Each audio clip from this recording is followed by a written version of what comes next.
Olá, meus queridos alunos aqui do Educandário. Nós estamos aí nesse sábado, certo? Nesse sábado, dia 19 de setembro de 2020, para mais uma aula de teoria musical. Lembrando que as nossas aulas estão sendo divididas da seguinte forma. Primeira aula do mês, certo? Teoria musical. Segunda sábado do mês, aula de História da Música. Terceiro sábado, Teoria Musical. E quarto sábado, que nós temos aula de solfejo e leitura musical, certo?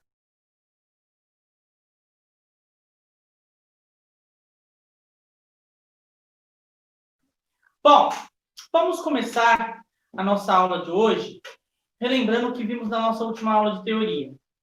Eu mostrei para vocês um quadro muito interessante, um quadro que eu tenho aqui em cima, acho que dá para ver, né, aqui em cima, um quadro que mostra para vocês, meus alunos, uma leitura ou uma pré-leitura, vamos dizer assim, né, dos tempos e dos valores de cada símbolo sonoro, certo? Então, nós vamos agora, no nosso livro de teoria musical, analisar, certo? Analisar todos os símbolos, certos símbolos que nós utilizamos, que é a mínima, a semínima, e a colcheia, e a semibreve, e vamos analisar também as suas pausas. Antes de mais nada, vamos definir aqui o que são notas e o que são pausas. Bem, nota é aquele símbolo que representa o som, certo? Que representa o som. E são 7.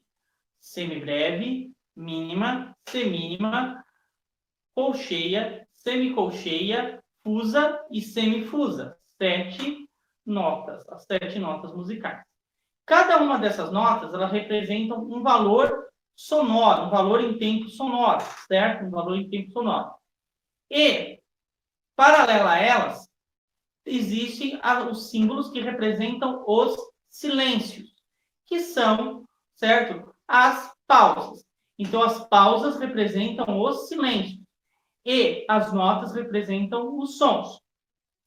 As notas, elas são conhecidas também pelo nome de valores positivos. As notas que representam o som também são conhecidas por valores positivos. E as pausas, as que representam o silêncio dentro da música, são conhecidas por valores negativos. E elas também são 7, certo? Cada uma referente ao valor de tempo de sua nota. Ou seja, nós temos a pausa da semibreve, a pausa da mínima, da semínima, da colcheia, da semicolcheia, da fusa e da semifusa. Então, nós temos 7 notas, certo? As 7 notas, semibreve, semínima, semibreve, mínima, semínima, colcheia, semicolcheia, fusa e semifusa. E temos as suas pausas. A pausa da semibreve, a pausa da mínima, a pausa da semínima, a pausa da colcheia, a pausa da semicolcheia, a pausa da fusa e a pausa da semifusa. Certo? São esses símbolos que nós temos. E que nós podemos ver nesta tabela.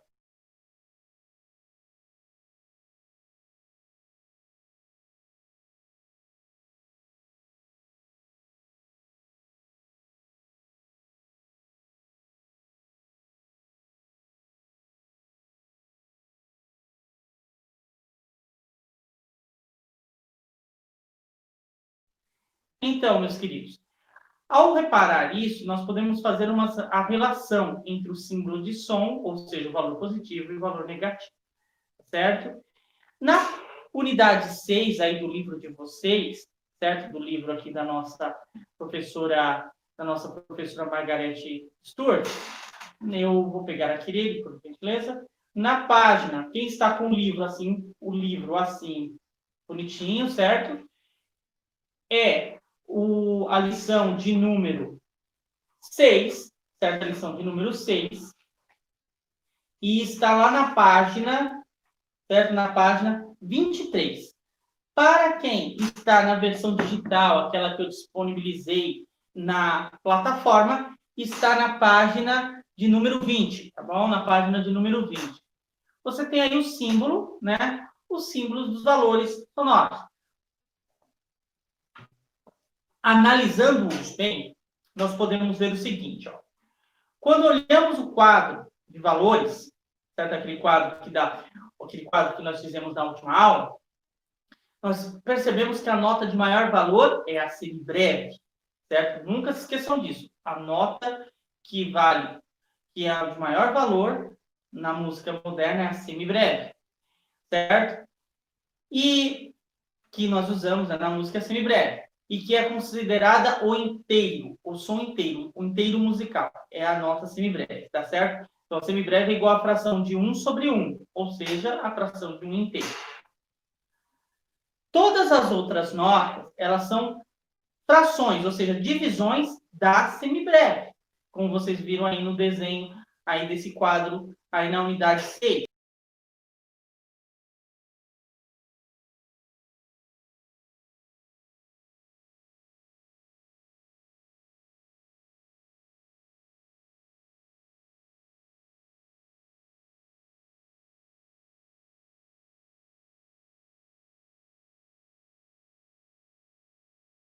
Certo? Na unidade 6. É toda uma divisão, formando o quadro que vocês vão ver agora.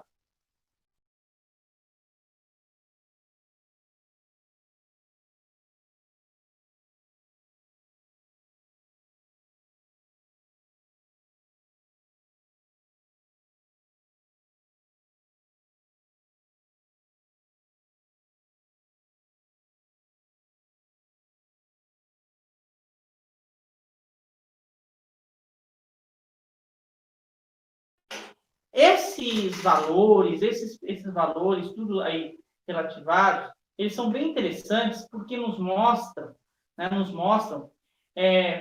algo que é bem claro na música, né? Que é os valores que cada tempo tem, ou seja, que cada música vai ter, né? Cada nota vai ter.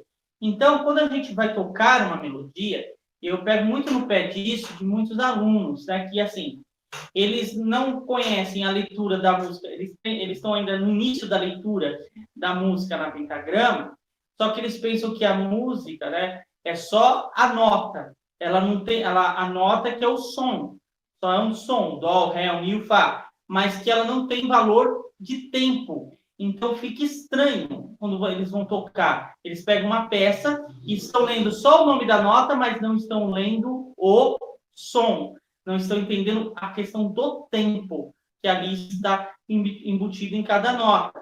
Então, eles dão, ou às vezes, dão o mesmo valor para as notas em geral, ou então, simplesmente, eles vão tocando de qualquer jeito. E esse é o problema. Por isso que quando nós vamos estudar uma música, por mais que a gente não conheça a leitura dos sons, certo? A leitura dos nomes das notas, os sons que as notas produzem ali naquela pentagrama, nós temos que estar com a partitura ali para perceber quando que uma nota tem maior tempo sonoro e quando a nota tem menor tempo sonoro. Quando tem as ligaduras, que é o que eu vou falar um pouco mais para frente nas próximas aulas de teoria musical. Tem ligadura, quando não tem. Quando é pausa, eu tenho que respeitar o tempo da pausa, não é porque é silêncio que não existe, né? O espaço aí de tempo, né? Eu tenho que respeitar esse tempo propriamente dito, respeitar ele para que ele seja bem feito, para que ele seja bem audível, tanto tempo de som de uma nota quanto tempo de silêncio, certo? Que é pedido, que é correspondente ali na peça, ok? Bom, observando aí, então nós temos assim, no quadro, vocês estão vendo, nós temos aí a semibreve, que é o inteiro. A divisão da semibreve em duas partes vai se dar a mínima. Então, a gente entende que a mínima a metade de uma semibreve, tá certo? A mínima corresponde à metade de uma semibreve.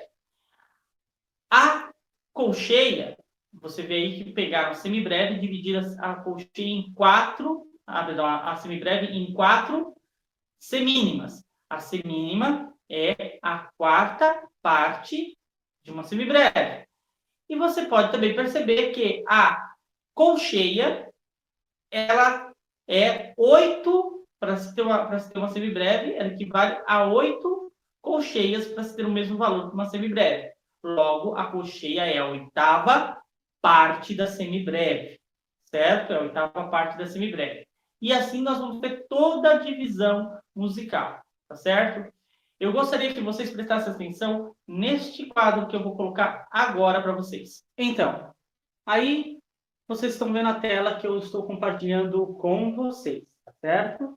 Vejam a tela, tá? Estudo teórico das figuras de ritmo e signos do compasso. Então, vamos entender o que são figuras de ritmo. Figuras de ritmo são os sinais que estabelecem a duração das notas e dos silêncios. Dizem-se também valores positivos e negativos, tá certo?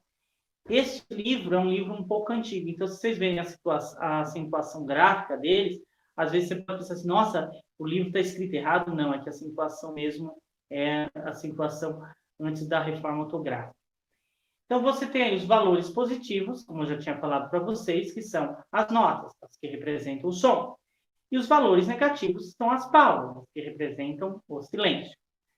Então, as figuras das notas. Aí você tem aí o desenho da semibreve, o desenho da mínima, o desenho da semínima, o desenho da colcheia, o desenho da semicolcheia, o desenho da fusa e o desenho da semifusa.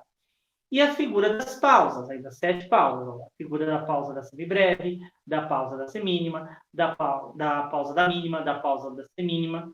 Você percebe que a pausa da semínima, elas são duas, certo? A primeira é escrita à mão e a segunda é a escrita de máquina, certo? A escrita de máquina. A pausa da colcheia, a pausa da semicolcheia, a pausa da fusa e a pausa da semifusa, certo? As figuras antigas. Bem, na música antiga, na grafia da música antiga, haviam ainda 3 figuras que caíram hoje no desuso. Não quer dizer que elas não são mais aceitas. De vez em quando você vai ver essas figuras, certo? Vocês irão ver essas figuras em algum livro ou em alguma partitura antiga, certo? E elas são lidas dessa forma, como o livro está explicando para vocês. Eram elas a máxima, a longa e a breve. Aí você tem as figuras. A máxima, o desenho da máxima, o desenho da longa e o desenho da breve. E as suas pausas, certo? Que são as figuras negativas. A pausa da máxima, a pausa da longa e a pausa da breve, certo? E elas são a mesma fase de divisão. Cada uma vale a metade da sua anterior, certo? Aquelas figuras obedeciam às mesmas regras de valores das atuais. Valiam a metade da que representam, certo? Da que representam ou das que precedem. E o dobro da que viesse depois. Portanto, a máxima valia 2 longas, a longa valia 2 breves, e a breve valia 2 semibreves. Ok? Então, vamos aí se atentar a isso daí, certo? Bem, quais são as figuras das notas e das pausas correspondentes que nós usamos hoje na música atual? São essas aí desse quadrinho, as figuras das notas. Então, nós temos a semibreve, a mínima, a semínima, a colcheia, a semicolcheia, a fusa e a semifusa. E suas pausas, certo? Vou aumentar aqui um pouquinho para vocês verem melhor, certo? Deixa eu só acertar aqui no meio, pronto. Aqui, ó. Certo? E as figuras, que são, né, e as pausas, que são a pausa da semibreve, certo? A pausa da mínima, a pausa da semínima, a pausa da colcheia, a pausa da semicolcheia, a pausa da fusa e a pausa da semifusa.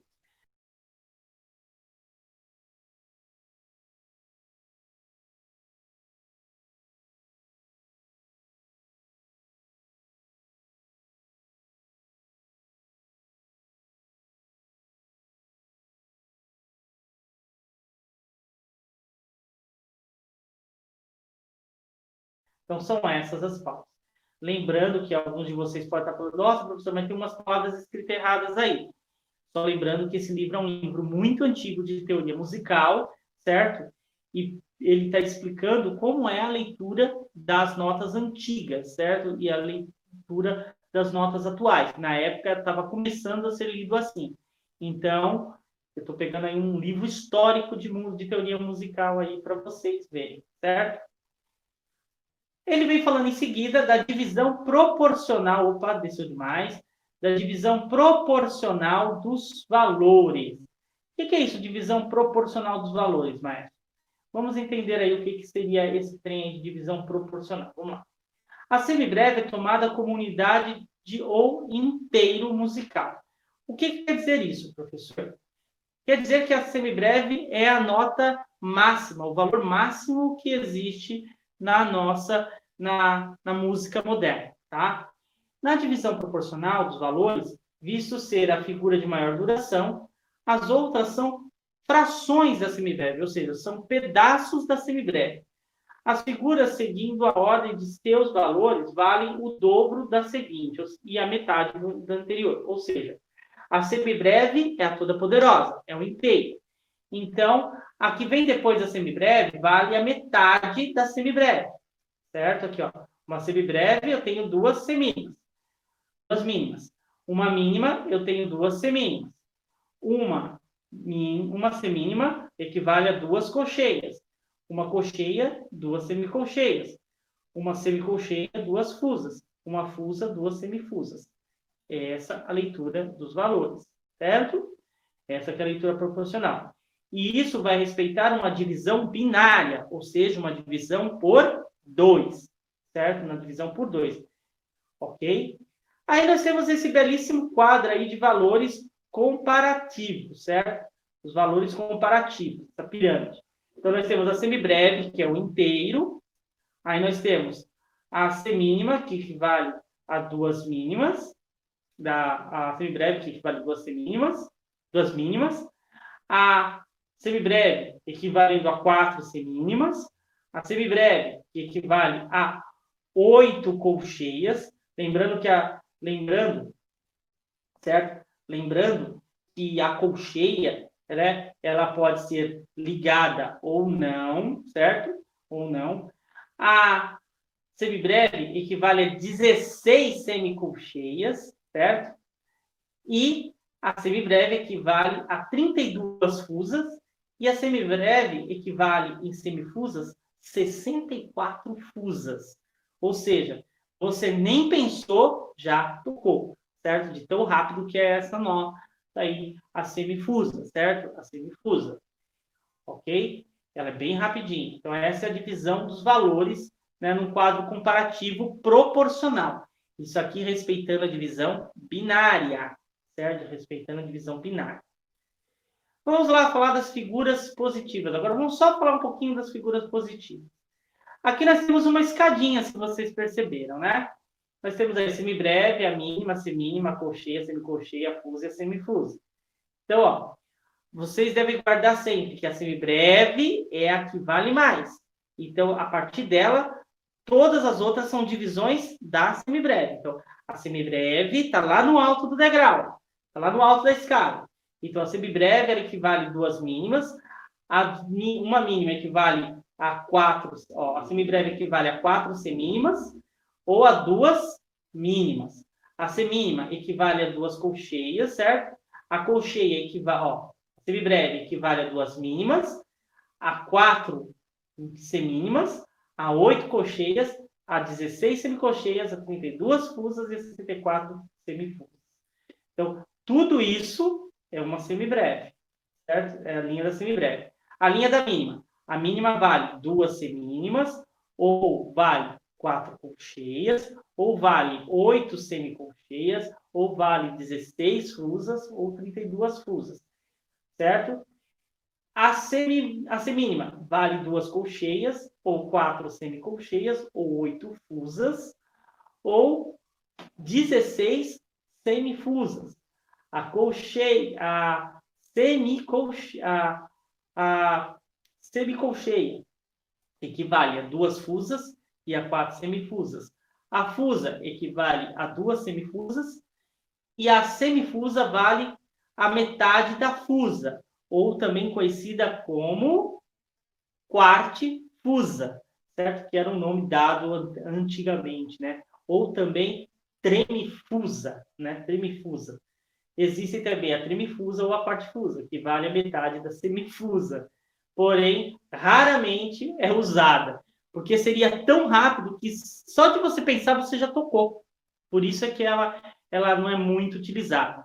Ela é muito utilizada. Porém, tem aqueles músicos, né?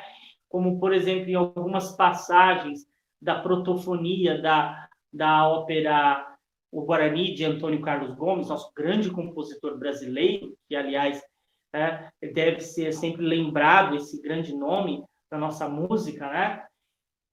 Essa peça, na protofonia dessa música, você tem um trecho que é colocado semifusas e um compasso, acho que e um compasso completo de quartifusas para o violino. Então, é uma loucura total de rapidez que é esse trecho musical. Eu aconselho vocês ouvirem, né? Eu vou deixar na descrição desse vídeo um link, certo? Da protofonia da ópera do Guarani de Carlos Gomes. E vou deixar para vocês verem nesse vídeo, eu vou deixar para vocês assistirem esse vídeo, não com uma orquestra famosa mundialmente, eu vou deixar para vocês com uma orquestra que é de uma escola pública, certo? Pasmem vocês, uma escola pública acho que da Alemanha ou da Itália, eu não lembro qual que é, que interpretando peças de um compositor brasileiro, certo? E nossas escolas brasileiras mal conhecem quem é Antônio Carlos Gomes, quanto mais interpretar uma peça musical deles, tá certo? Mas vamos só aí para frente que nós vamos ter que mudar isso. Vocês e eu vamos mudar isso. Continuando aí a nossa viagem nas partituras musicais, certo? Vamos falar agora das figuras pontuadas, certo? Ou também conhecida como divisão ternária. Ah, professor, eu sei o que é uma divisão ternária. Divisão ternária é aquela divisão que a gente faz quando está usando terno, uma divisão ternária. Acertei, né? Não, errou. Divisão ternária é a divisão por 3, certo? Nós falamos anteriormente da divisão binária, agora vamos falar da divisão ternária. Essa divisão ela é utilizada da seguinte forma. Um ponto após uma figura aumenta a metade do seu valor. Assim, a nota passa a valer 3 vezes a seguinte, ou seja, 3/4 da anterior, certo? Como assim? Vamos pegar, por exemplo, uma semibreve pontuada, como vocês estão vendo aí no exemplo que está dando aí na tela de vocês.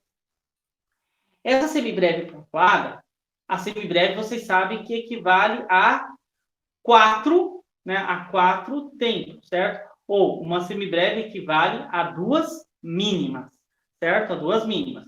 Porém, esse pontinho que está aí na frente dela está dizendo o quê? Que ela vai valer as 2 mínimas que ela já valia, certo? Que ela já valia, mais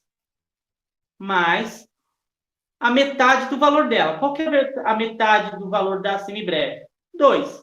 2 é a mínima, certo? É a mínima. Então, ela vai valer o quê? 3 mínimas. Ou seja, a semibreve pontuada vale 3 mínimas. A mínima pontuada passa a valer 3 semínimas. Ou seja, 3/4 da semibreve. E assim por diante. Ou seja, é tudo uma pura divisão. Divisão, primeiro, binária, quando você divide por 2, e agora você está dividindo por 3, certo? Por 3. Nossa, professor, eu vou ter que aprender matemática, né? Ah, meu filho, se você não aprende matemática, né? Se você não aprende matemática, você não está bem da vida, não. Você tem que saber bem matemática mesmo, né?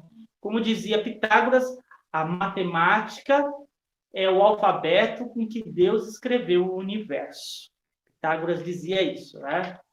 Não com essas palavras, mas uma tradução aproximada. Uma tradução aproximada. Usa-se ligar os colchetes das colcheias e semicolcheias difusas e semifusas por meio de barras horizontais. Ou seja, se tem 2 colcheias, você pode ligar assim para elas ficarem bonitinhas, tá vendo? 3 semicolcheias, aí você liga, assim para elas ficarem ligadinhas bonitinhas.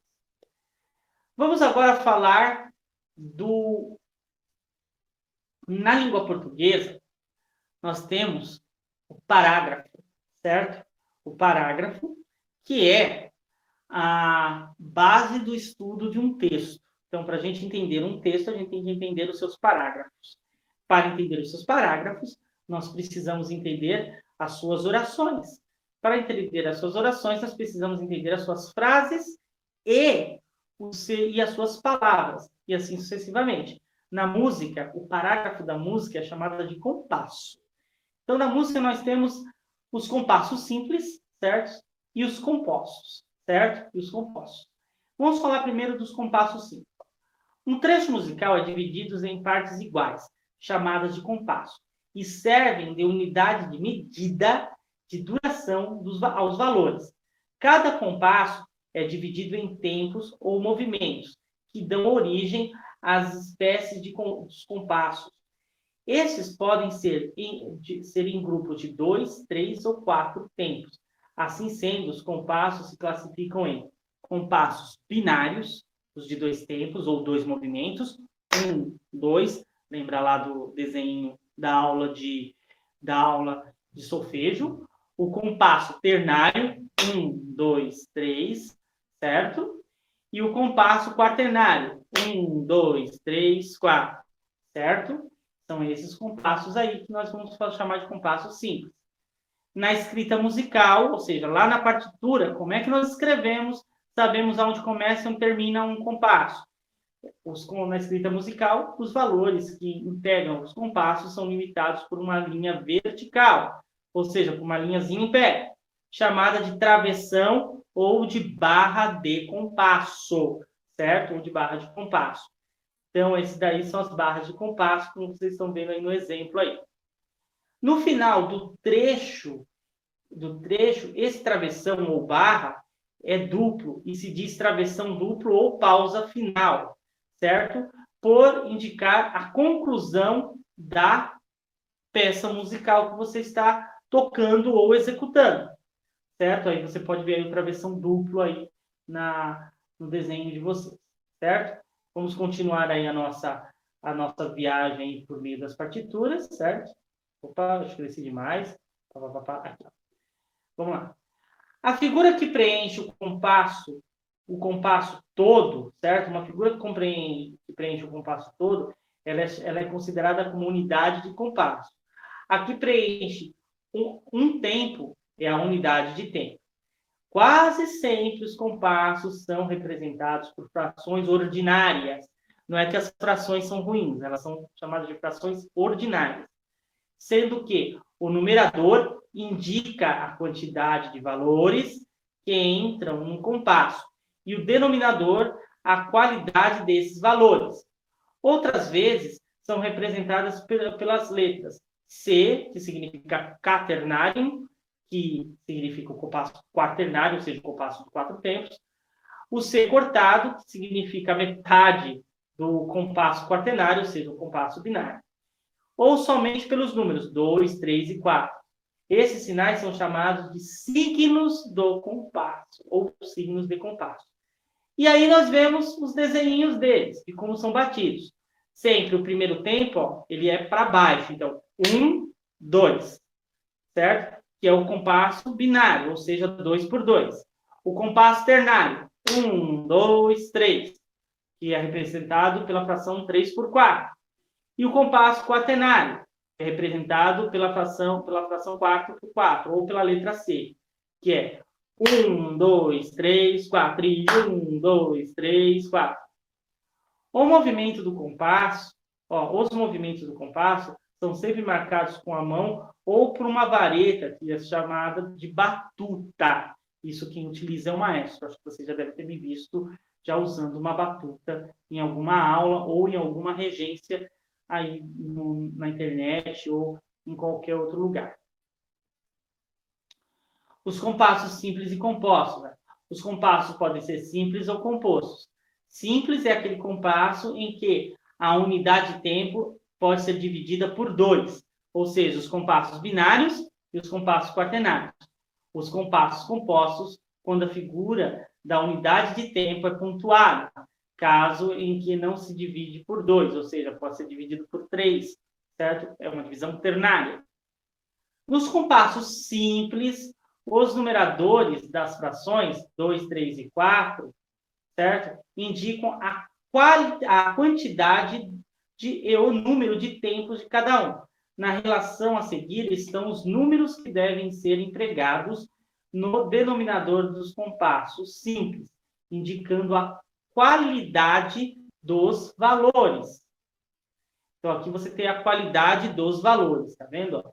Então, o número 1 corresponde à semibreve, o número 2 corresponde à mínima, o número 4 à semínima, o número 8 à colcheia, o número 16 à semicolcheia, o número 32 à fusa e o número 64 à semifusa. Ou seja, uma parte daquele quadro que vocês fizeram na aula de teoria anterior, certo? Aquele quadro que vocês fizeram. É preciso saber decorar esses números para o professor saber de cor? Sim, é preciso sim. Certo? Professor, mas o que é numerador e denominador? Numerador, numa fração, é o número que está escrito em cima. Então, por exemplo, o numerador, né? O numerador, ele indica o número de tempos que tem o compasso. Então, aqui nesse caso, ó, o exemplo, 2 por 4. O compasso é binário. Seu denominador é 4, ou seja, o número que está embaixo é 4. E indica a qualidade, ou seja, que a nota que vale um tempo dentro desse compasso é a semínima, certo? Que é a quarta parte da semibreve, conforme o quadro acima, certo? Portanto, o numerador indica a quantidade de que teremos, ou seja, a unidade de tempo. Então, se eu tenho 2 aqui, seria um compasso de 2 tempos. Então, eu preciso de 2 semínimas para ter um compasso completo. Então, eu tenho um tempo, 2 tempos. Então, é 1, 2. Ou então, uma única mínima para ter os 2 tempos. 1, 2, certo? Aí aqui nós seguimos aí com o nosso quadro, certo? Falando aí, ó, do 4 por 4 e do 3 por 4. E perceba que quando eu tenho um compasso ternário, eu preciso de um ponto de aumento aqui do lado da notinha, tá vendo? Porque essa notinha vale 2. 2 com mais a metade da nota anterior, certo? Porque esse ponto ele está falando que representa a metade dessa nota que vem anterior. A metade de 2 é 1, 2 mais 1, 3, certo? Alguns autores modernos indicam os compassos assim, 2 por mínima, 2 por semínima, 3 por semínima e 6 por colcheia, certo? Os compassos simples mais usados, 2 por 2, 2 por 4, 3 por 4 e 4 por 4. Os que têm a unidade de compasso igual ou maior que a semibreve caíram em desuso. 2 por 1, 3 por 1, 4 por 1. Esses compassos caíram em desuso. Porém, não quer dizer que você não vai encontrar alguma partitura que tenha isso, viu? Você encontra sim. Você encontra sim. E aí, quando encontrar, é só voltar nessa aula para vocês entenderem. Quadro dos compassos simples, antigos e modernos. Aqui você tem os compassos binários, certo? Como são escritos. Os compassos ternários e os compassos quaternários, certo? Aqui, ó, a unidade de tempo atual e a unidade de tempo de compasso antiga, tá vendo? Como eles eram feitos, eram assim. Então, você tem aí, ó, todo um esquema aí bonitinho para vocês estudarem, tá vendo? Esse quadro aí, bem interessante.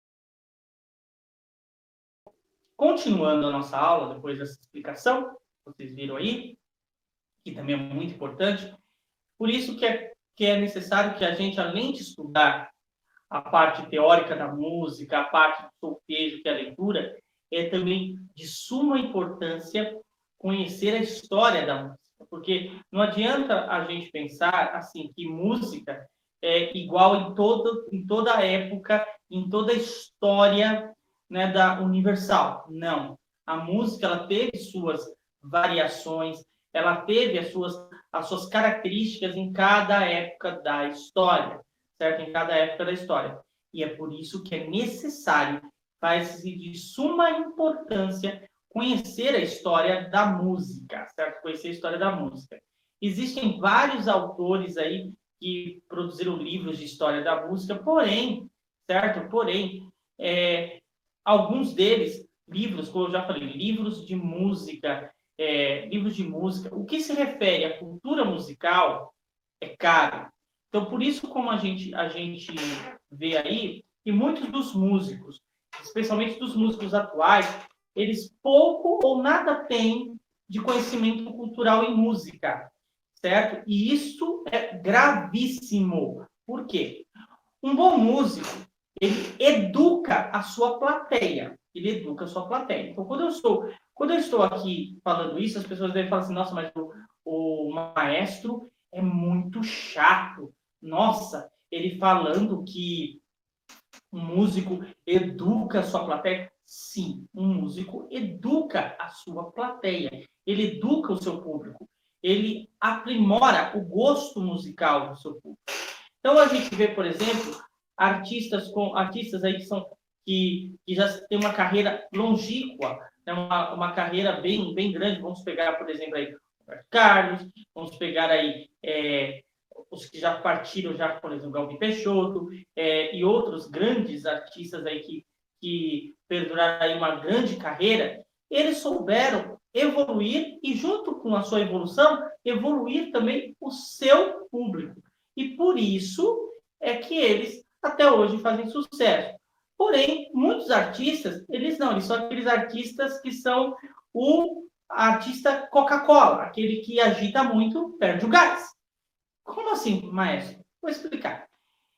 Assim, o artista, vamos pegar as boy bands, as boy bands aí. Vou entrar aí num assunto que é dolorido aí para os jovens e para as jovens que estão me ouvindo, as boy bands. Vamos pegar aí as boy bands. Na minha época de adolescente, aliás, vamos pegar na minha época de criança, anos 80. As mães de vocês, eu, certo? E todos os jovens dos anos 80, né? Eu ainda era criança ainda, eu tinha acho que 8, 9 anos. Tinha uma boy band muito famosa aqui no Brasil, que era uma banda de boy band brasileira, chamada Dominó. Dominó. Uma banda maravilhosa, certo? Maravilhosa, eu achava na época. E até gosto, hoje ainda ouço com um pouco de nostalgia, ouço para lembrar.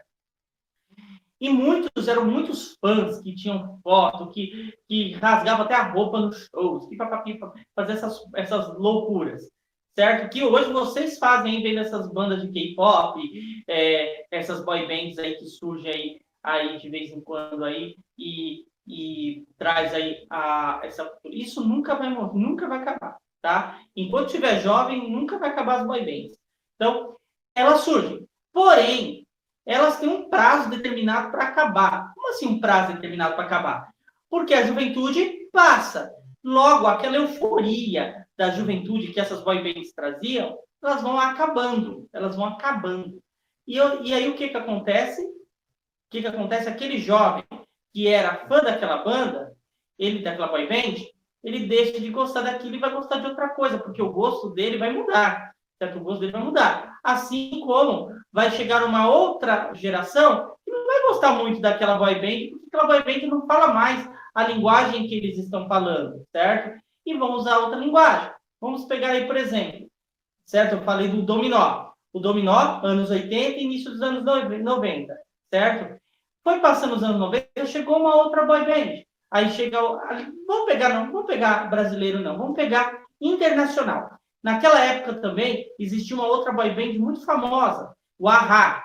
O A-Ha vinha vindo, aí no meio do caminho, no começo dos anos 90, final dos anos 80, final de 89, início dos anos 90, entre 90 e 91, chegou os New Kids on the Rock, que tinha aquela música Step by Step. Step by Step, Step by Step, é o nome dessa música. Eu amava o A-Ha. Depois que eu comecei a ouvir New Kids on the Rock, eu preferia mais ouvir New Kids do que ouvir o A-Ha. Depois começou a entrar outras bandas, chegaram outras boy bands naquele entorno. E foi deixando de lado. os New Kids e foi gostando de outras bandas, de outras boy bands. E aí foi indo. É assim que acontece. Vai passando o tempo e a gente vai melhorando o gosto. Então, vai crescendo e vai aprimorando o gosto. O que acontece hoje? Hoje está acontecendo o inverso. É o inverso. E não é o inverso saudável. Nós temos aí o pseudo-sertanejo, né? O pseudo-sertanejo universitário. E eu digo pseudo porque de sertanejo não tem nada, tá? A música sertaneja é outra coisa totalmente diferente. Certo? Ah, mas o que o senhor fala, professor, é sertanejo raiz, esse sertanejo universitário. Não. O que eu estou falando para vocês é que a música sertaneja ela tem sua característica e ela, para ser sertaneja, é isso. Certo? É isso. Tem um parâmetro. Agora, isso que nós estamos vendo não é sertanejo universitário. É um pop romântico meloso muito do Fumbenga. Muito Fumbenga. Desculpa usar essa expressão, mas é a mais pura verdade. É a mais pura verdade. Que no passar da história musical, quando nós formos ouvir lá, daqui uns 10, 20 anos, a gente vai sentir vergonha que a gente ouvia. Assim como, por exemplo, muitos hoje, pais, mães, certo? Que foram jovens nos anos 80, têm vergonha de ter ouvido, de ser fã, de ser fã daquelas bandas de não é pagode, como é que se diz? Não é pagode. Aquelas bandas de axé dos anos 90, como El Chan, né? Companhia do Pagode, e essas coisas assim que a gente ouvia nos anos 90, né? E que achava o máximo do máximo. E que hoje a gente ouve e fica com vergonha de ter até dançado aquilo ali, de ter pulado, de ter comprado até a própria roupa ou alguma quinquilharia que o artista mostrava. Certo? Por quê? Porque a gente evolui. E, infelizmente, os nossos artistas, eles não estão evoluindo, eles estão regredindo. E tudo isso em nome do dinheiro. Do dinheiro. Certo? Ah, esse tipo de música vende, vamos pôr aí vamos fazer de monte para vender bastante e a gente ter dinheiro. Esse é o problema. Por quê? Quem é que compra isso? É quem ouve, certo? É quem dá like no vídeo, é quem se inscreve no canal deles, é quem faz compra CD. Acho que nem mais vende CD, né? É mais assim, baixa a música no Spotify, compra a música no Spotify, no Deezer. E o que acontece? Isso vai gerando uma renda para eles. Então, se está vendo que está gerando renda, opa, vamos continuar. Está fazendo isso, está me dando lucro, eu vou manter dessa forma. E aí, o que acontece, senhoras e senhores, senhoritas e senhores? Eles vão manter essa linha assim porque está dando dinheiro. Está dando dinheiro para eles. Ah, professor, mas o que a gente faz? A gente gosta. Sim, gosto não se discute, mas a gente aprimora o nosso gosto, certo? A gente aprimora o nosso gosto. Da mesma forma que tinha naquela época, lá dos anos 90, bandas como El Chan, Gera Samba, grupos de pagode que, na verdade, cantavam samba, né? E essas coisas que existiam naquela época, também existiam bandas, como, por exemplo, Legião Urbana, existiam bandas sérias, né? Bandas sérias, músicas de compositores sérios, né? Que compunham querendo mostrar para a juventude um pouco mostrar a cultura da época. Né? É claro que muitas músicas também, dessas bandas também tinha muita música que não prestava no meio, que era para vender o disco, né? Tinha que vender o disco. Não adianta eu fazer uma música legal, 10 show de bola, mas não vender. Eu tenho que vender também. Na época era vender discos. Hoje é comprar música no Deezer ou no Spotify, certo? E lembrando que dentro de alguns meses eu vou também estar tendo aí o Spotify do maestro Anderson Ramos, pianista, tá bom? Fiquem aí ligados, tá bom? Compre bastante músicas minhas, tá? Feito meu merchan, vamos continuar aí a aula. Mas bem, continuando aí. Quando a gente fala desse ponto de educar a músico, é conhecer realmente o que o músico faz. Um bom músico, ele vai querer, sim, mostrar a sua técnica no instrumento a qual ele tem, ou na voz, na hora de cantar, certo? E aí nós vemos esses programas aí, que muita gente me pergunta, maestro, mas esses programas aí maravilhosos, por exemplo, o Ídolos, aquele programa lá da Globo, lá que, graças a Deus, eu esqueci o nome, né? Que coloca lá, faz um concurso de músicos lá para cantar, que tem lá os treinadores, são cantores famosos, etc. Bem, isso tudo nada mais é do que, né, simplesmente matar qualquer possibilidade desses artistas crescerem musicalmente, porque eles sempre vão estar ligados ao quê? A esse programa. Embora passe 20, 30 anos, eles sempre vão estar ligados a esse programa. Qual que é o caminho que você fala para ser um bom artista, um artista de fama? Trabalho. Trabalhar o que você acredita. Então, se você quer ser um bom músico, trabalhe. Trabalhe para isso. Ensaie bastante. Toque bastante, certo? Qualquer momento que dê para você mostrar a sua arte, mas mostrar com responsabilidade, tá? Não é mostrar assim, vai ter uma apresentação na escola. Eu odeio essa palavra apresentação. Vai ter uma apresentação na escola, eu toco. Professor, eu posso acompanhar tocando a minha flauta, tocando o meu teclado, tocando o meu órgão, tocando o meu piano, tocando a minha guitarra?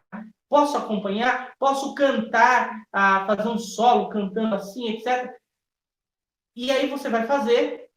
Aí você pensa que a professora ou o professor vai pegar a partitura, vai fazer. Aliás, até acredito que não, mas você vai lá, você tendo seu professor de música, ou sua professora, ou seu maestro, etc. Vai lá, eu vou ensaiar, professor, porque eu vou cantar na escola a música tal, eu vou tocar a música tal, então eu preciso ensaiar, me dê umas dicas aí. Aí você e seu professor e seu maestro se matam lá de estudar, de preparar a peça. Chega no dia da apresentação, parece que eu estou vendo isso, e na verdade eu já vi isso várias vezes. Vai lá o aluno tocar para acompanhar o pessoal, aí o aluno começa no ensaio. A professora, ele pega e fala assim, professora, vamos fazer dessa forma, que a partitura está dizendo isso. Aí a professora já fala, não, mas não precisa, pode ser assim, pode ser assado, não precisa se preocupar, só toca aí qualquer coisinha aí, para ficar aí, para a pessoa ouvir, para falar, nossa, olha lá, tem até um aluno tocando teclado, olha que bonito, essa professora é muito boa. Então, você foge disso, foge. Por quê? Porque isso, em primeiro lugar, quando você vai apresentar algo, né, eu detesto falar, mas é essa daí, você vai mostrar a sua arte, certo? Lembre-se que vai ter pessoas olhando a sua apresentação, a sua arte. E essa pessoa, vamos supor que ela goste de música, mas ela nunca se identificou com nenhum instrumento. E quando ela vê você tocando, ela fala, nossa, se esse menino toca, ou se essa menina toca, ou se essa menina canta, ou se esse menino canta dessa forma, por que eu não posso cantar? Por que eu não posso tocar dessa forma também? Então, você vai ser o incentivo para ela. Ela vai ver você tocando bem e vai querer tocar que nem você, certo? E vai depois te perguntar, poxa, escuta, onde que você aprendeu? Como que você aprendeu? É difícil? Ele vai querer saber de você. Você já está fazendo o quê? Educando o público que está te assistindo. Professor, mas eu não sou famoso para educar, maestro, eu não sou famoso para educar um público. Claro, você não é famoso, mas você já fez um grande trabalho para a música. Você está mostrando que música com responsabilidade se faz assim, certo? Se faz assim. Professor, mas a professora me falou, tadinha dela, ela tem 3 filhos, trabalha de manhã, à tarde, à noite, estuda na faculdade, ela não tem tempo para estudar música. Tudo bem, ela não tem tempo para estudar música. Eu também trabalhava de manhã, tarde, estudava à noite, finais de semana fazia conservatório, mas eu me pus a fazer, então vamos fazer. E é exatamente isso. Quando a gente se trata a fazer algo, a gente tem que planejar com antecedência antes. Então, essa professora, ela deve pensar o quê? Em planejar antes o que vai fazer, para que dê tudo certo. Então, esse é o recado que eu dou para vocês também. Para os meus alunos aí mais velhos, que às vezes falam assim, nossa, ele fala muito para criança, né? E para nós aí, que estamos aí já tocando na vida, né? Tocando na vida ficou engraçado, né? Tocando na vida. Mas e para nós que estamos tocando na vida? Qual é o conselho que o senhor dá? O mesmo. O mesmo. Sejam crianças na hora de aprender, que aí vocês aprendem para valer. O que eu estou querendo dizer com isso? Vocês estudem, ensaiem, certo? Dediquem um tempo para o ensaio. Eu vou me apresentar no dia tal, lá na escola, eu vou me apresentar, eu vou falar, usar essa, eu não gosto dessa palavra. Vou mostrar vou mostrar o meu talento em tal acontecimento numa escola, ou na firma onde eu trabalho, ou até mesmo minha família, numa reunião familiar. Vou mostrar o meu talento, vou tocar uma peça musical, vou acompanhar minha filha cantando. O que o senhor me sugere? Simples. Ensaie, pratique, faça, explore tudo que você possa explorar dessas peças que vocês têm aí apresentando, certo? Façam isso, certo? Façam isso. Por que o senhor fala isso, professor? É difícil? Olha, tudo é difícil, certo? Se você não se empenha, certo? Se você não se empenha. Eu também tenho as minhas dificuldades, e tenho muitas, tenho muitas, mas se eu parar em cada dificuldade que eu tenho, eu não vou para frente. Então, a cada dificuldade, a gente tem que ter força para superar elas, né? Superar elas. Até porque uma escada não é feita de um único degrau, certo? Uma escada não é feita de um único degrau. Então, pense bem nisso. Vocês aí que já tocam, ou que já têm aí, já estão começando a tocar em alguns lugares, pensem bem nisso que eu estou dizendo para vocês. É responsabilidade sua, como músico, como artista, educar o seu público. Se o seu público é um público medíocre, é como eu digo sempre para os meus alunos, ou seja, vocês, se um público é medíocre, é porque o artista desse público é medíocre.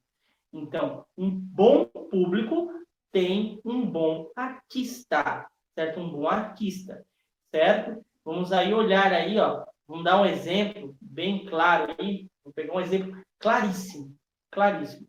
Nós temos aí, eu gosto muito, muito mesmo, como vocês já viram, do Roberto Carlos, eu gosto muito do Frank Sinatra, eu gosto muito do Frank Sinatra, pelo timbre da voz, pelo jeito dele cantar, da colocação dele. Eu gosto muito do Frank Sinatra, gosto também muito do Vicente Celestino, que você já deve ter ouvido, eu falei já várias vezes dele, coloquei até em um vídeo aqui a biografia dele para vocês conhecerem um pouco desse grande artista brasileiro. Aliás, o nosso primeiro popstar do Brasil, viu? Vicente Celestino, nosso primeiro popstar do Brasil, certo? Então, esses artistas, certo? O que eles têm de comum entre eles todos? Simplesmente eles respeitavam o seu público e educaram o seu público. E cresceram com o seu público, certo? Vamos pegar aí o exemplo aí do Frank Sinatra. Frank Sinatra, ele era cantor de uma orquestra americana, né? Ele cantava nessa orquestra, da orquestra Tom Dorsey. E com o passar do tempo, ele começou a ver que ele começou a, poxa, eu sei atuar, começou a fazer filmes, se tornou um cantor solo, um intérprete. E foi indo na carreira dele, foi crescendo na carreira dele. Chegou num dado momento da vida dele que ele estava, vamos dizer assim, entre aspas, queimado na sétima arte, né, no cinema, e também com certas dificuldades aí na vida. E ele pensava até que a carreira dele tinha acabado. Mas ele soube dar a volta por cima, Por quê? Porque aquele público que era dele, ele é antes, ó, ele começou antes do Elvis Presley. Ele passou pelo meteoro Elvis Presley jovem, certo? Ele era o galanzinho da década de 50, do final de 40, década e começo da década de 50. Chega Elvis Presley na década de 50 e arrasa com as moçoilas daquela época. E ele, como ele já era de uma geração anterior, ele estava ficando para trás. Então ele passa por essa época também, chega nos anos 70 com a época Beatles, passa pela época de Beatles, inclusive nessa época ele tem dois filhos, ele tinha, né, porque ele já faleceu, dois filhos, que é o Frank Sinatra Jr. e a Nancy Sinatra, que ainda é viva, a Nancy Sinatra, aliás, uma excelente cantora também, né? Excelente cantora Nancy Sinatra, vale a pena ouvir. E além disso, ele tinha também, né? Ele tinha também seu filho, o Frank Sinatra Jr., que também era um excelente cantor também, já é falecido também o Frank Sinatra Jr.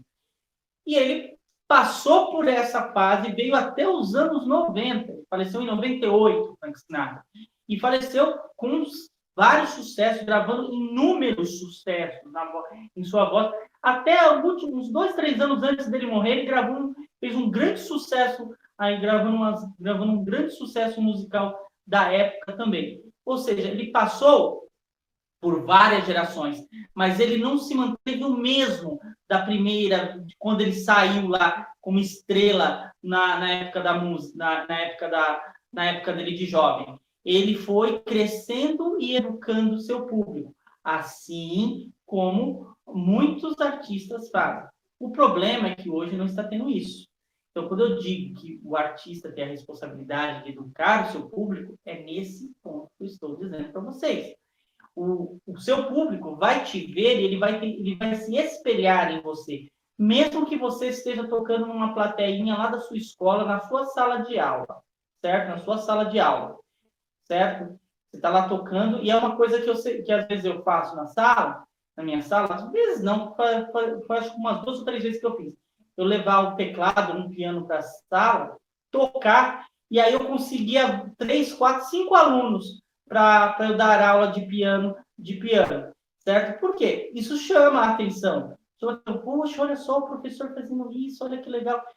Isso daí é porque a música, ela chama a atenção, realmente. A música, a verdadeira música. Os bons músicos, eles chamam a atenção. Eu duvido para vocês, eu duvido e aposto com vocês, certo? Surge um bom artista, temos bons artistas no Brasil hoje. Infelizmente, infelizmente não, a mídia faz isso de caso pensado, porque esses artistas, eles não trazem muito cash para suas emissoras de TV e rádio, né? Eles não fazem isso. Então, o que traz é esses artistas aí que estão aí expostos, aí estourando aí nesses Disney, etc. Aí. Então, porque eles pagam para a música tocar. Nós temos aí um grande cantor, um grande intérprete na música brasileira, que é o Daniel Bonaventura. Ele é um grande cantor, o Daniel Bonaventura. Eu até falo para vocês seguirem no canal dele. Ele é um cantor que ele tem todo o jeito de ser um cantor internacional, certo? De cantar não só músicas brasileiras, como músicas internacionais também. E por que a mídia não coloca esse cantor? Aliás, ele não é só cantor, ele é ator também. Ele é ator também, aliás, um grande ator também, né? Um grande ator. E por que a mídia não valoriza isso? Simplesmente porque a música que ele faz é uma música que a pessoa precisa pensar.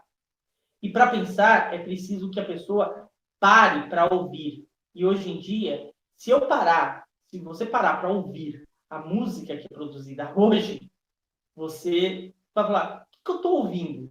Eu estou ouvindo, o que eu estou ouvindo? Será que é excremento? É isso que vai acontecer. Então, por isso que as pessoas não deixam esse certo tipo de música chegar para vocês. E também acontece também a péssima educação musical que os nossos jovens têm. Certo? Nem todos os jovens, certo? Por isso, cabe vocês aí divulgar esse vídeo, divulgar esse canal aí para que ele chegue a mais pessoas, certo? Para que as pessoas aprendam a ter um pouquinho de cultura musical, certo? Um pouquinho de cultura musical, certo? Nas escolas, nós temos um profissional que é para ensinar artes para os nossos alunos. Só que esse profissional, ele tem um conhecimento muito limitado de cada arte que ele tem. Ah, professor, mas se ele fez faculdade? Sim, ele fez faculdade de arte. Só que ele vai aprender aquilo que é limitado. É como no meu caso. Se eu fosse fazer faculdade de artes, eu iria fazer faculdade de artes. Ia aprender artes plásticas, ia aprender pintura, desenho, etc. E música.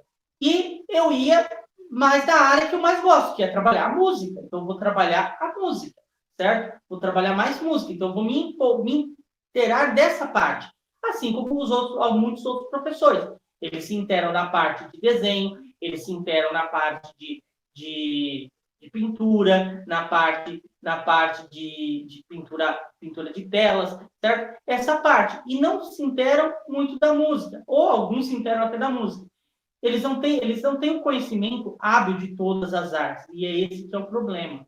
Então, para você conhecer música, você tem que ter um profissional que saiba de música. Então, não adianta você querer aprender matemática com um profissional de educação física, não desmerecendo os profissionais de educação física, certo? Mas um profissional de matemática, ele sabe muito mais de matemática do que um profissional de educação física. Isso daí é evidente. Assim como você não vai querer aprender educação física com o professor ou a professora de inglês, que não vai ter dessa, ela não vai conseguir ensinar educação física para vocês, certo? Porque ela dá aula de inglês, ela aprendeu inglês, não educação física. É esse que é o porém. E o professor de artes, ele está lá na sala, certo? Para dar aula de todas as artes ao mesmo tempo, né? De todas as artes, de todas as linguagens de arte. E esse que é o problema, né? Porque a música, como vocês podem ver, ela é bem complexa. Tem a teoria dela, que hoje nós tivemos tivemos aula de teoria, falando lá dos tempos das notas, das pausas, etc. Nós temos também a parte da história da própria música, a parte do solfejo e da leitura rítmica, que é a leitura da partitura em si. A música, ela tem uma linguagem, uma forma de escrita totalmente diferente. Então, a gente precisa entender essas formas de leitura para entender a música. Professor, mas para ser um apreciador de boa música, é preciso saber leitura musical? Não é preciso, mas é bom que você saiba, que você consiga distinguir os sons, certos sons, não só cantados, mas os sons também instrumentais. É bom saber disso, porque você começa a entender o que aquela frase musical quer dizer dentro do contexto sonoro que é a música, certo? Que é a música, tá certo? E o que isso faz com a gente, com as pessoas? As pessoas, elas vão crescendo dentro delas, conforme o artista vai trabalhando isso nos seus repertórios musicais, vai crescendo dentro dela um apreço e um valor muito grande pela arte musical, certo? Pela arte musical. E isso vai se transpor no dia a dia dela. Ela vai deixar, às vezes, de ouvir aquela peça enfadonha, que só tem uma batida, e vai começar a querer ouvir coisas mais apuradas, mais delicadas, coisas que te chamam mais atenção, certo? E isso é bom, está fazendo com que ela cresça, certo? Com que ela perceba que não só na música, também em outras partes também nós temos detalhes que são, às vezes, imperceptíveis para uma pessoa que somente escuta o grosso, mas quando a pessoa começa a escutar os pontos, as minúcias que cada peça musical tem, elas ficam mais assim, falam, nossa, eu nunca percebi essa passagem, olha que passagem bonita dessa peça, olha, esse pianista, ele é um virtuoso, certo? Ele tá fazendo, né? Ele está fazendo, olha as passagens que ele faz, as expressões musicais que ele coloca dentro dessas peças. Então é isso, gente. Por isso que eu digo para vocês, bom músico educa o seu público. Mesmo que ele seja um músico iniciante, mesmo que ele não seja um músico famoso, mas ele está ali educando o seu povo, certo? O seu público, ok? Bom, eu espero que vocês tenham gostado da aula, certo? Deixem o seu like aí embaixo, certo? Curtam, compartilham, não se esqueçam que a cada 20 inscritos, certo? Nós teremos um sorteio de 2 dessas canequinhas aqui, ó. Linda caneca, tá vendo? Ó, com a arte do canal, certo? Ela é bonita mesmo, né? Aqui dizendo as informações do canal e aqui dizendo, mostrando aqui a figurinha lá do canal, as crianças indo para a escola aprender música, né? Aprender música, certo? Fiquem todos com Deus. Até a próxima semana e salve Maria Imaculada.